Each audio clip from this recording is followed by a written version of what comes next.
Hello, everybody. So, welcome to On the Bright Side of Basketball. Just new basketball channel or whatever. It's up to you whether or not you want to watch it. But basically, the NBA season has just begun. So we're gonna be looking over this article at Bleacher Report by Andy Bailey, released 2 days ago. I'm filming this on October 25th. Same day I'm probably gonna upload it, but it's just one overreaction to every single NBA team's first game thus far. Now, my time zone is a little bit fucked in terms of being able to watch games live, but I've done quite a bit of looking over the games, looking over stats, watching highlights. So I feel like I have a relatively good idea as to what's been happening thus far, and I'm just gonna read this. We're gonna, have a little reaction to it. We're gonna see. But basically, yeah, the NBA 2025-2026 season is here.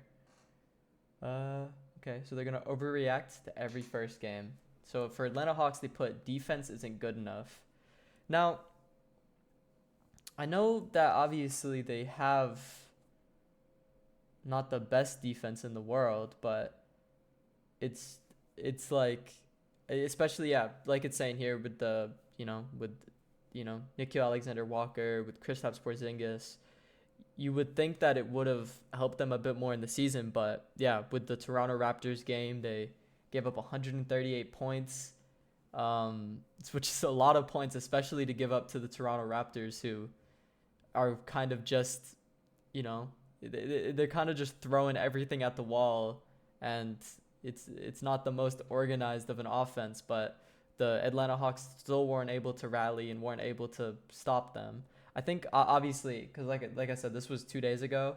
I'm pretty sure they have played again since, and I think it was a bit better. But in general, I don't know. I don't necessarily agree that the Hawks are going to be a bad defensive team, especially with Porzingis and with Nick Alexander Walker. I think it'll just take a bit for everyone to mesh, especially since the season has just started. We had the little bit of preseason, but I guess this is an overreaction to it. But yeah, I think they're going to be fine. I still see Atlanta Hawks easily being probably a top 3 seed in the East, maybe if not top two. We have to just see obviously how the Knicks and the Cavs go, but I'm pretty sure they can be right up there with them, and especially in the playoffs, I can see them, you know, having a good chance of winning the East, possibly winning it all. I'm not entirely sure on that though because of how insane OKC has been, but we'll get to OKC later. Okay, next is Boston Celtics. More salary shedding is on the way. This I do entirely expect, especially after the second game now with the Boston Celtics. They've lost 2 games, both of their first 2 games, neither of which they look particularly good. First game, they lost to the 76ers by 1 point, 117 to 116, which overall just not good, especially when you look at the game that Embiid had. He's oh yeah, literally. Yeah, they're straight up saying it. Yeah, despite a truly dreadful Joel Embiid performance and the absence of Paul George. Paul George, the absence of him doesn't mean much to me because he's just not that good of a player anymore. All respect to Paul George, but yeah, I definitely I can expect them selling some stuff, but also at the same time, I wouldn't be surprised if they don't. I mean, Anthony Simons would make a lot of sense for them to try to sell, especially to try to get like a center if possible. I did see a trade mocked up for like Anthony Simons going to the Jazz for Yusuf Nurkic. I would not do that if I was the Celtics, but again, apparently loads of people are overvaluing Yusuf Nurkic now. We got the trade with Colin Sexton. By the way, that was one of the worst trades I think I've ever seen. Because I'm a Suns fan, right? So I'm used to the Nurkic experience. And when I saw the Utah Jazz traded Colin Sexton and I believe a pick for Yusuf Nurkic, I was absolutely dumbfounded. But nevertheless, I definitely can see them trying to trade Anthony Simons, possibly to the Jazz, but not. I would trade him for Walker Kessler if I can. Maybe throw in a couple picks. Uh, yeah, honestly, I would throw in like maybe 2 first rounders for Walker Kessler if I was the Celtics, especially because that would be properly buying in for when Jason Tatum's finally back. And I would. There's no way in hell I'm rushing Tatum back this season, especially because he just got injured like in the off season last year. I mean, in the playoffs last year. So the idea that to have him come back after just a few months would be genuinely insane. But we'll see. Next, we have the Brooklyn Nets, full-fledged tankers. Yeah, this makes a lot of sense. They're just not good, to be honest. Um, Cam Thomas, I would not trade. Actually, maybe I would because he's on his qualifying offer. He's gonna have to get paid most likely next offseason. But honestly, who knows? He genuinely just might not get paid. He didn't get paid this offseason, so I don't know. He'd have to have a really crazy season. But if he's playing up, I would absolutely sell him. Michael Porter Jr. I would probably also sell, but again, I don't think anyone's gonna want Michael Porter Jr. He's just not like good for what his, how much he's getting paid. Pretty sure he's quite nearly to getting a max, and it just like if he doesn't have a max, he's very close to a max, and just for what he provides, he's been looking quite a bit better thus far on the Nets. I watched the preseason games with the Suns versus the Nets, and I saw him have a couple cool moments. He did the little thing where he flicked the ball off the backboard, for like it was like an alley oop to Claxton, I believe. It's pretty cool. If it, maybe if he can show off that he's more than just someone who can catch and shoot, and he can dribble more, he can play off the ball. That's what he does anyway. If he can play on the ball a bit more, that would be a proper thing to definitely up his value and potentially. But again, still for his salary, I don't think anyone's gonna want him. It's gonna have to be at least until his salary's done. I believe he has 2 years left on it. So yeah, honestly, it's hard to say. I'm not sure anyone's gonna be all that interested. Charlotte Hornets will have 2 all rookie selections. I can see it. This is a really good rookie class though. So, Cockburn has been decent, but I don't know. I don't know if he's gonna get all rookie. Maybe all rookie second team. It would depend because we have a lot of good players in this draft. Like a lot of good players. So he's gonna have to play up a lot of different people. He's gonna have to play better than rather. He's gonna have to play better than like Malach, Derek Queen, obviously Jace Richardson, Cooper Flagg, Ace Bailey, the VJ Edgecombe, who's fucking amazing by the way. That game he had against the Celtics was insane. He's gonna have to play up VJ, Ace Bailey. I believe I already said Ace Bailey, but Ace Bailey is that good. It's Trey Johnson. You're just asking a lot from him. Just like, I don't know if he's gonna be able to do that. Con Knipple, I definitely see make it all rookie. Yeah, like I said, yeah, he was the 4th overall pick. He is genuinely good, but I just know the Hornets are gonna be regretting taking Con Knipple 4th overall when they could have easily taken Ace Bailey, but I digress. I think the only teams that don't care about not taking Ace Bailey is gonna be the 76ers with VJ, and Cooper Flagg. Obviously, I think the rest of the teams up there are gonna very much so regret not taking Ace Bailey. But I digress. Chicago Bulls will have an all-star. This I do not believe. I see no way in hell the Bulls get an all-star. It's just genuinely because like Kobe White is good, Josh Giddey's good. Vucevic, he's been playing quite well, but again, I just don't see it. I mean, yeah, again, yeah, Buzelis is good. I see that's who they're mentioning here is Buzelis, Matas. I just don't see it. I mean, on the East, it's definitely likely because it's quite open on the East, especially now with Tatum, Halliburton being out. It's certainly possible, but again, I just don't see it. And Vucevic, he's been playing some of the best ball he's played in a very long time, but it's still just like I don't see him being on the Bulls with that. I imagine they're gonna trade him. Even I wouldn't be surprised if they traded Kobe White. I know that's a bit of a stretch. But honestly, I could see them just fully going in on just the timeline of Buzelis and Josh Giddey. But it's hard to know. I genuinely just don't see it. That is a bit too crazy for me. Lonzo Ball can't replace Ty Jerome. This I do agree with. Lonzo Ball has been good, but yeah, what Ty Jerome was able to do on the Cavs last year, I don't think it's ever even going to be recreated. I don't even think it's going to be recreated by Ty Jerome this year, because I think the thing that was so special about Ty Jerome last year is no one knew who he was going into that season. I know very few people that actually knew who Ty Jerome was, but it was more of the surprise. No one was expecting him, especially in like the first half of the season, to just come out and just ball out because they didn't know who he was. They weren't setting up defenses for him. They weren't like, oh hey, you're a good defender, stay on Ty Jerome. They weren't thinking that. They were thinking, oh, who's that guy? We'll leave him open. And it's just kind of it led to him being able to have a proper breakout because it was a surprise to the rest of the league. And Lonzo Ball, obviously, he's injured. He's not injured currently, but he had the injury history, the stuff with his meniscus and his knee. And his knees, they're looking a lot better than they did, but he's still definitely, I don't know. I don't get the vibe that he's as up to what he was before. And obviously you always have worries with him re-aggravating that injury. It'll just we'll have to see how it goes on. But I mean, I think Lonzo Ball has the potential to possibly fill in a gap for Ty Jerome, but I don't know. It's hard to say. I guess in terms of the biggest bit with Lonzo Ball is Lonzo Ball isn't much of a ball handler anymore.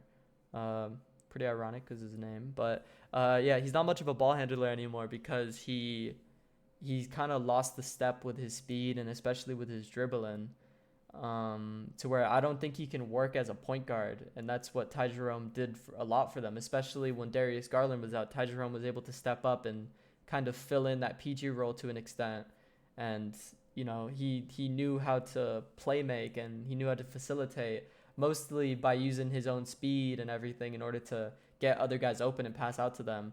And that's definitely something, I guess, like if we're talking about that role, then of course Lonzo Ball can't fill that. He's not a small, fast guard. So it's kind of, I don't know. I think it's a bit, it's a bit obvious. I don't know. We'll have to see. I don't know. Dallas Mavericks are not a title contender. I mean, yeah, I know. Like, come on, no. I know on 2K, I know on NBA 2K, the Dallas Mavericks win every year with this new team, but obviously they're not a title contender. They just won the lottery last year. Anthony Davis is injury prone. Kyrie Irving's out for this whole year. There's no way they could possibly win anything this year. If they even make the playoffs, honestly, I don't even see that. I could see them probably being in the play-in, but I don't know. There's no way I'd have them going past the first round in anything. That feels a bit obvious. Like, I know, yeah, Stephen A. Smith, he predicted the Dallas Mavericks would win the title. Stephen A. Smith doesn't know what he's talking about. Like, he's just, he's trying to get clicks. He's saying stuff that's crazy. And I don't think any person who has any idea about basketball would ever expect there to be a possibility of the Dallas Mavericks winning the title this year. Let Cooper Flag develop. Let that happen first. Give him a bit of time. They just lost Luka, Let it build up over time. Maybe in like 2 to 3 years, maybe even next year, they'd be a bit more of a title contender because of Kyrie's back. But we don't know how Kyrie's gonna look when he comes back.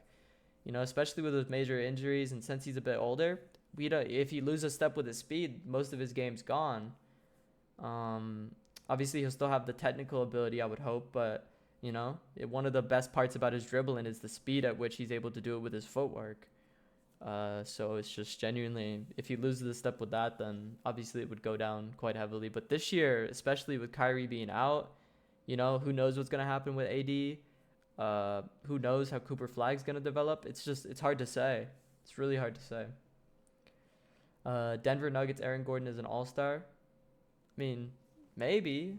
I know it's overreacting to the first game, but maybe. I mean, it's certainly possible. He did have an extremely good shooting game. I think I heard that it's like the best true shooting game of all time. But of like, I don't know if there was any specifics to that stat, like if it was like on a certain amount of threes taken or whatever, but that's besides the point. Aaron Gordon, I don't think Aaron Gordon's going to be an all-star. I mean, it's certainly possible, but I think to me, with just how stacked the West is, that's mainly what I'm thinking. Because like there's only so many all-star spots, and there's like 20 different guys that could easily make the all-star game in the West. I don't see it happening. Uh, I don't know. It's hard to say. We'd have to see. Detroit Pistons will miss last season's role players, probably. Especially Malik Beasley was a big loss for them. Tim Hardaway Jr. Yeah. Dennis Schroeder. Yeah, I mean they're all definitely big losses for them. I think it was a big part of them. I definitely I don't imagine Duncan Robinson being able to fill that, or with Karis LeVert being able to fill that, but I think it's possible. Again, it's hard to say. Um Especially, like, I know again, it's overreaction, so I understand, but it's really hard to kind of project into the future for a lot of these teams that are new, because we have to give them a bit of time to mesh. The way that they're playing now is probably going to be very different to how they play 3 weeks from now, 2 weeks from now, even 1 week from now. It's going to be different. The plays are going to be made. They're gonna find ways to be able to play with each other. They're gonna get used to each other. So I think it's definitely for the best that we just give them time before we automatically assume that their new role players aren't going to do anything. But yeah, Golden State Warriors back on title contender tier. I mean, I think it's likely. They've won. Again, they've won more games since this point. So I mean, I think it's definitely possible. I think the main thing with the Golden State Warriors, honestly, again, I'm a Suns player. I'm a Suns fan. So I might be projecting my own insecurities on them. But last year, the Suns started like 9-1. That's honestly the vibe I'm getting from the Golden State Warriors this year. I wouldn't be surprised if they start really well and then they kind of just fade out as the season goes. It's quite common with older teams. It's honestly also kind of what I'm expecting from the Clippers. They did just blow us out, but it's sort of one of those things where the old teams, they fade, especially with some more injury prone players and stuff. It's definitely likely that they kind of fade out. And I remember last season, I think it was about like halfway through the season when Steph Curry started to fade quite heavily. I saw Steph Curry putting up like 5-6 points in a game. I've never seen that before. Like that's a very new thing, and it's just kind of a sign that the stars are aging. It's hard to be a title contender. But again, I'm gonna be the last one to ever say it's not possible for Steph Curry to win a championship, because that's what that dude does. He wins championships. So the idea that he's able to kind of steer the ship in the right direction and get themselves to a championship, especially they have the pieces around them with Jimmy Butler and obviously Draymond, who's always been there.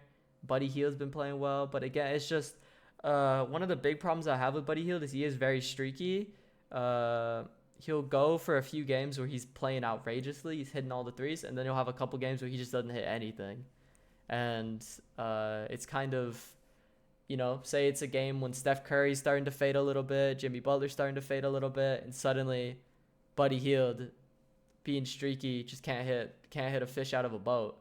Like, it can become one of those things where it's just all in all, it's just it'll be difficult. I'm not gonna count them out. Certainly likely. They just did it a couple years ago, so the idea that they can do it again is not too outrageous. But yeah, who knows? Alperen Sengun is ready for MVP talks. Maybe, I don't know. It's just, I mean, I guess if it was just Alperen Sengun, then yeah, I would have him up as an MVP. But when you consider who he's competing with Jokic, he's competing with SGA, he's competing with just everyone who's just insanely good. It'll be very difficult for Alperen Sengun to get the nod over those kinds of guys. But again, if those guys weren't in the league, then yeah, Alperen Sengun, he would be my pick for MVP. Indiana Pacers not quite a cap year.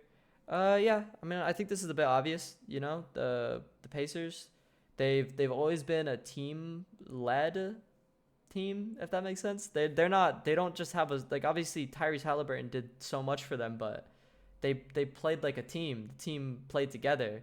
It wouldn't just be every single game Tyrese Halliburton showing out carrying the team. It would be different people from the team stepping up on different nights. So now with Tyrese being out, obviously it's going to lead to less wins, but they definitely will still win a lot. They have capability to still be on a lot of the bad teams. I think they still beat a lot of the mid-level teams. I think, yeah, they will just struggle right now against like OKC type teams, the Rockets, even like the Knicks and the Cavs maybe.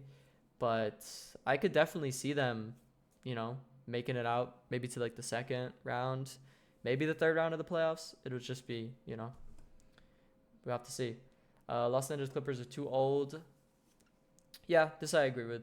Um, I don't know. It's. I think they will have their games again. They just this was just the first game, so they didn't know about the game against the Suns yet, where they just blew us out last night. So that definitely, you know, it shows that the team does have ability to to be good, but yeah, just it'll take a little bit. You know, some of the guys are a little bit more washed, especially Bradley Beal. Bradley Beal's been not good for them, but again, he's not on the max contract anymore. Suns bought him out, so you know he's chilling on his I think it's an $8 million contract. He's worth it. He's worth it.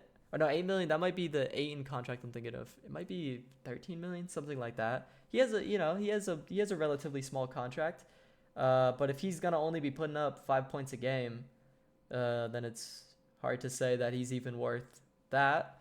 But you know, I believe in him. I believe, you know, later on in the season he's gonna have a couple 20 pieces, maybe a 30 piece. I see it being a possibility, and obviously Kawhi, you know, it's hard to say what's gonna happen with him, especially with, you know, injuries and not even to mention off the court stuff. And then James Harden as well. He can be a bit streaky at times. I think we'll just have to see. Brooke Lopez has also faded quite a bit from when he used to be, but he's still a good player all in all. He's definitely just not as good as he was. So we'll have to see how that affects them deeper into the season. I expect them to get a lot of wins up early in the season like this, but I could definitely see them fade in. Yeah, we'd have to see. Next, we have Lakers. Luka Doncic is the face of the franchise. All right, listen, right? There was the other one before with the Dallas Mavericks not being a contender or whatever. All right, what's up with these obvious ass overreactions? Like, come on now. I know, like, you know, it's hard to think of one for every single team. I'd struggle with it, but like, yeah, this is obvious. Obviously, Luka Doncic is the face of the franchise. You know, there was already talks about them not really caring much about what LeBron thinks anymore, and them being more so focused on what Luka wants, what Luka thinks is better for the team. And I think we're gonna see that a lot in their future team decisions. You know, I totally expect Luka to be the face of the franchise because he's honestly just as good as LeBron. At this point, he's definitely better than LeBron. So, and he's younger. So obviously, you know, he's going to be the one steering the ship from now on. He's the one who has the upside. He's the one who has the potential to still win a lot of stuff. Whereas LeBron, he might be retiring next year. You know, we don't know. We don't know what's going to happen with LeBron. So it's sort of just like, you know, he's already in his 40s. His time is, you know, running out a little bit. Sad to say, but yeah, obviously, yeah, Luka's the face of the franchise at this point. That's been obvious since the trade happened. Come on. But all right, Memphis Grizzlies. Ja Morant is ready to reclaim his status. I think it's possible. Ja Morant's very good. He's been playing really well. Again, I think, yeah, for him it's just gonna be a lot on injuries and potential off the court stuff. But honestly, I don't even expect that to happen much for him this year. I think he'll do a lot better this year. I could definitely see him making the All-Star game, maybe even All NBA, depending on how the Grizzlies seasons goes. Yeah, we'd have to see. I definitely see the Grizzlies ending up in either the top level of the play-in, like 8-9 matchup, or I can even see them. I mean, a 7-8 matchup, or I can even see them get into like 6 or 5 and making the playoffs. It would really depend on who they're playing in the first round for me to determine if they could possibly win. I think if they play the Timberwolves, they probably lose. Warriors, they could potentially win. Rockets, I think they lose. OKC, I think they lose. Nuggets, I think they lose. Okay, maybe I don't see them getting past the first round, but that's that's besides the point. But yeah, Ja definitely has a chance to do something good. Miami Heat culture is dead. Okay. I mean, it's certainly, yeah, I would say so. I think Heat culture kind of died with Jimmy Butler. I feel like Jimmy Butler was a big part of Heat culture. and especially when we had the run to the 2023 finals, that was fueled heavily by Jimmy Butler, by what Tyler Hero could do, and by those role players that they had. Obviously, Bam Adebayo is also amazing for them defensively and everything, but he definitely has hit his ceiling offensively. That's besides the point, but yeah, I think Heat culture is certainly dead because they lost a lot of the players that made Heat culture what it was. The people who would who would dog the other team. They don't have that much anymore. So yeah, I would say I agree with that. Uh, Milwaukee Bucks will break the franchise record for threes in a season. Yeah, I guess so. Uh, it's possible. Yeah, they've been playing decently. They've only played the Wizards and forgot who else they played, but yeah, it's not obviously the greatest of tests. But yeah, Giannis is being as good as ever. Um, I don't know. It's hard to say. I think obviously yeah, with the addition of Miles Turner, they definitely have the chance to get in some shooters. I think also if we see them make a trade potentially for like Grayson Allen, I feel like if the Suns are gonna trade him, or any of those other guys, I can definitely see them having quite a high chance of potentially breaking the record. But it's hard to say, yeah, because they're saying they got 44 3-point attempts up, and then they just did the math, said they're on pace for 3,600. Again, that's not that, that won't be that accurate, especially since it's just off one game. But again, it's an overreaction for a reason. Anthony Edwards will win the scoring title. Maybe. Yeah, I see it being likely. I think he's gonna have the ball a lot in his hands, especially with Mike Conley going down. I mean like regressing. I don't mean going down with an injury, but with Mike Conley regressing and with them not really having a point guard, I think it'll just be a lot of Anthony Edwards having the ball, and the way Anthony Edwards plays, even as we saw with the Olympics, regardless of who else he has on that team, he will be going in. He had the opportunity to pass the Durant to to LeBron to Steph Curry, and he's still running in. He's still shooting threes. He's still doing everything himself. And I think that's just the kind of player he is. So the idea that he could win the scoring title is definitely not, it's not that far out. Zion Williamson is going to qualify for individual awards. Ooh. Let me check. How many games has he played? Because I want to see. We're gonna use a bit of stat muse here real quick. 24. I don't know. I don't know. I really don't know. I mean, it was just in 2023 when he got the 70 games. I don't know. It's hard to say. He looks quite a bit better this season, but it would take a lot. He would pretty much have to more than double the amount of games he played last season, and I don't know if I see that as being all that likely. Well, I guess it is. It's definitely more likely than what it has been in the past couple of seasons. By that I mean just last season, because it was just 2 seasons ago when he did play 70. Yeah, I think it's possible. I don't know if he'll win many regular season awards. I don't see him making an All NBA team. He could possibly get in on the third, but the Pelicans are gonna really have to play a lot better than what they have been. So it'll take a lot from the team, but maybe. It's just hard to see the team play in that kind of way when they don't have a good center. I think I saw Sadiq Bey checked in for them to play center for them to guard Victor Wembanyama last night. And to me, that's insane. That just shows you how dire it really is for them. So it's hard to say. New York Knicks, Eastern Conference is theirs. Yeah, probably. I see the Knicks winning the Eastern Conference. If the Cavs are able to step it up, then obviously they'd have a bit of a run for their money. But I would not be surprised if if they're in the finals this year. Definitely see it as being likely. I can't imagine. Again, the only team I can really imagine catching them is the Cavs, maybe the Hawks if they're able to get everything together. We really will just have to see though. So OKC will break the no repeat streak. Uh, yeah, maybe. I think there's just been so much parity recently in the last like 10 years. I think it's literally been a different winner pretty much every year for the last like I think it's either been for the last 10 years or it's been for like the last 8 9 years. It's been a really long time since we haven't had a different championship winner at the end of the season.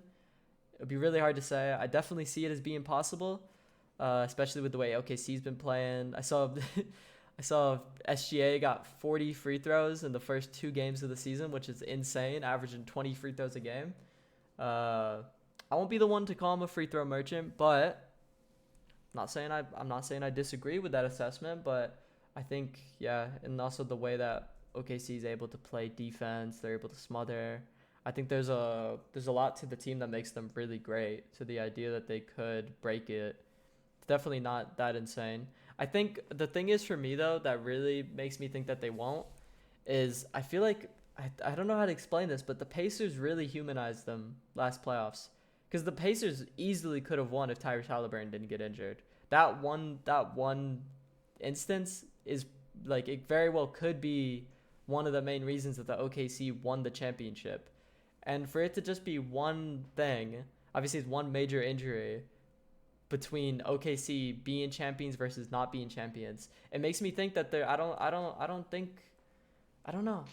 Again, I can imagine them repeating, but I also wouldn't be surprised if they didn't. I think there's a lot of good teams out there. I think there's a lot of teams that could catch them off guard. Like the Pacers really did. The Pacers caught pretty much everyone off guard last year, and I could definitely see another team having that kind of effect on them. And yeah, like I said, the Pacers really humanized them. They brought them to 7 games.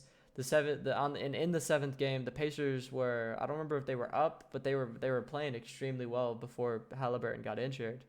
So to the idea that you know the idea that it's just set in stone that that the Thunder are definitely gonna win again. It's hard to say. It's really hard to say. I don't see honestly. I don't. The Rockets are definitely likely for beating them, but I imagine them losing in the finals. I can imagine OKC making the finals and then losing to somebody else, whoever that may be on the East. Like I said, most likely the Knicks, maybe the Cavs. I think if it was the Cavs, I don't think the Cavs win. I think the Knicks could win. I think it'll really be dependent on what kind of matchups they get and what they go through before. Because honestly, I could even see one of the weird older teams catching the OKC off guard.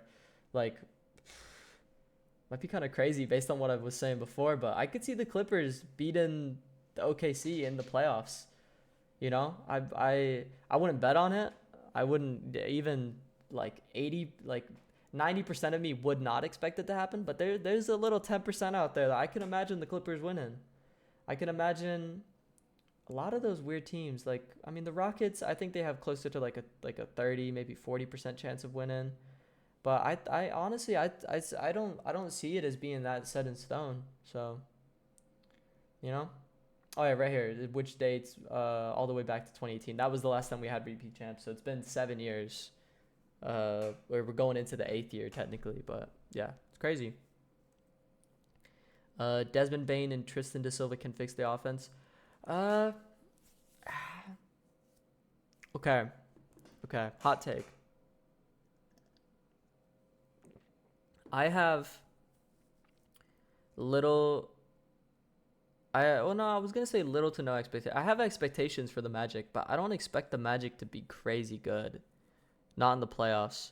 Desmond Bain does a lot for them. He definitely helps a lot with their 3-point shooting. But I feel like they need more.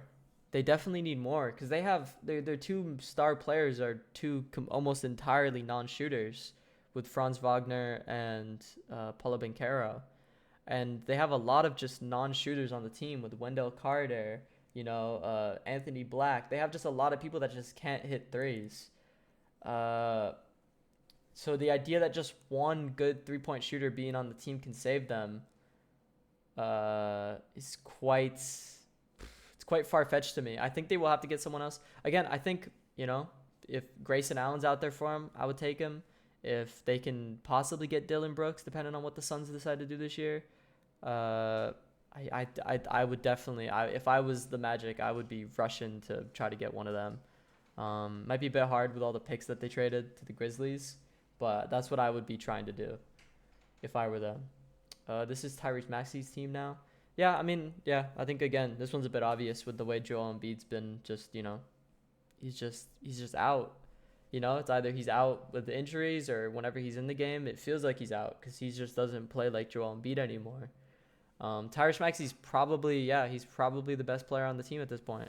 Who knows, honestly, what can happen with VJ and Jared McCain, how they develop over time. But I think for now, with this season, I think it's quite easy to say that this is Tyrese Maxey's team.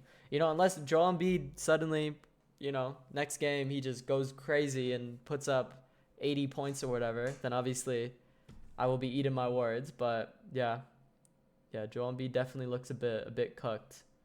Phoenix Suns Dylan Brooke is gonna set a career high. Yeah, probably. The way he's been taking all the shot attempts. Yeah, he had 24 shot attempts in the first game. I think last game he had 21. A lot more than Booker, and yeah, a lot of the threes and stuff he's taking. He went 1 for 8 from deep. A lot of them were open-ish. So I think if he just has one game where he just hits threes, I think it'll be quite similar to the Aaron Gordon game recently. I don't think he'll get up to that many points, and I don't think he'll ever be able to shoot that efficiently. But I think it'll be like a really high-scoring role-playing game where I can imagine him getting up to like 40. I don't think that would be that crazy. I'm not sure what his career high is right now. Let me actually check that. Check it real quick. I believe it's 37 points. So the idea that he could have a 40-point game isn't that crazy. Jeremy Grant will be traded. I mean, I don't think so. I think he's making too much money and he's not good enough. Like he definitely, he looks better than he did last season, but he's just not that good. And with the amount of money he's guaranteed with his player option and the amount that he's making now, I think it's kind of, it's a bit of a dead end. I don't imagine anyone going out of their way to take him, but who knows? Maybe one of the contenders will get a little greedy. Maybe they'll want him. Sacramento Kings trade all the vets. Yeah, I mean, the Sacramento Kings, they're in a really bad state. They're basically exactly where the Bulls were not that long ago. Like literally just like 2 seasons ago, where the Bulls, they were just constantly making it to like the 10th and 9th seed, somehow making the playoffs and then just losing in the first round, or sometimes not even making the playoffs. And you're just kind of in a thing where you're just getting high lottery picks. A lot of them not leading to much. To where it's sort of one of those things that I think the Kings' best bet will be to just rebuild, sell what they can. But I think the issue is with a lot of the players they have, they're making a lot of money and they're just not really valuable for their contracts at this point. I think the only players you could get some kind of value out of is probably Keegan Murray and obviously Sabonis, the 2 guys that have been out for them. But yeah, I mean, DeMar, I feel like you could get a bit more. Zach LaVine, maybe. I don't know. It would be quite difficult. This one I definitely agree with to an extent. Victor Wembanyama might be the best player in the world. Yeah, it's certainly possible.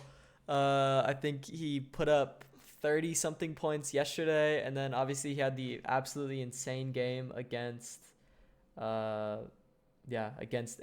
Anthony Davis of all people. I think it's certainly possible that he might be the best player in the world. I think, again, we'll just have to see what can happen. But yeah, he's there on both sides. He plays insane defense. He's still hella young. He shoots threes. He can dunk the ball over people. He just does everything you could possibly want. If honestly watching him, it felt like I was watching the way people would talk about Wilt Chamberlain and like Kareem Abdul-Jabbar. That's what it felt like for me. Just the way people would talk about them being there on both sides of the court. That's what it felt like. But he was shooting threes too. So it's just he could just do everything. I saw him do a tween step back 3. One of the craziest things I've ever seen, especially from someone his height with Anthony Davis on him. It's just insane. Toronto Raptors headed to the playoffs? No, I don't think so. I mean, maybe they can sneak in through the play-in, but there's no way they have like a playoff seat. I just can't imagine it. Sorry, Raptors. Larry Markkinen won't be traded. Yeah, probably. I think he's making too much money. Larry Markkinen is, especially for his production.